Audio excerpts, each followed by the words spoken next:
Hello, I'm Maureen, and this is Tiki Island, and this is my Tiki Island oyster gardens. All right, and I'm gonna have you boys carry them back for me, okay? There you go, that's for you to take. All right, and I'm gonna give you one. What we do is we take the bags out once a week, and we leave them out in the sun for an hour to an hour and a half, and we wash them down, and we get all the mud, and that helps get the mud and all the critters that are in the bag out of the bag, and when that time is done, we put them back in the water for another week. Once a week, we clean our oysters. Look, I see it all. Oh, wow, Look. Some big ones. Yeah, that's really a big one. That's a huge one. I mean, this one here is one of the biggest ones we've got. By the end of the season, it'll be big enough to basically be big enough almost to harvest. And it's doing really, really well. Sometimes we see little fish like this. And also sometimes we see little crabs mixed in with the oysters. Oh my goodness. He needs a name. Yeah.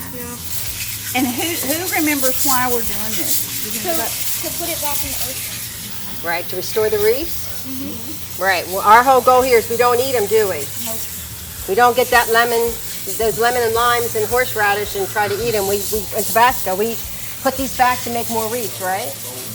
Right. Why it's important, our reefs are going away.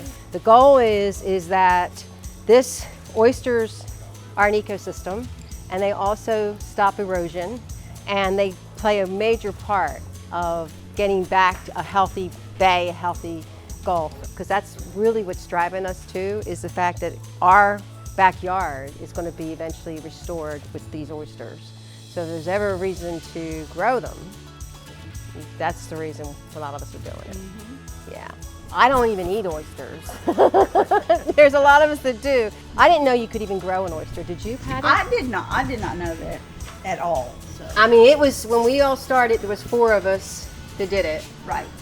And I actually did it just to meet people. We had moved down here, and it's like, oh, that sounds like fun. Let's do it. And we had spat parties. And we have intervention parties because I didn't know what I was doing. So we had a spat intervention party. We have tiki happy hours where we take our oysters out and we invite our neighbors in to come see the oysters growing. And it's what's really good about this. It's not just Patty, but there are other people that bring their children and their grandchildren into this, but also for our community. I mean, we are a coastal community, and sometimes when you say environmental things to people, they're like, but this thing, it makes friends. You make friends with each other. We all have fun.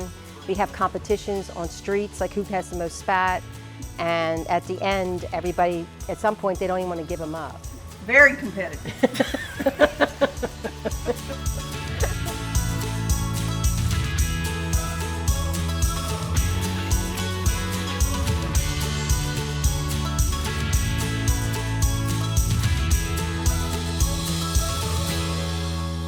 If you could see some of the pictures we have, everybody's smiling. And how many things can you do today that you can get a community get together and agree on one thing, and all work an oyster,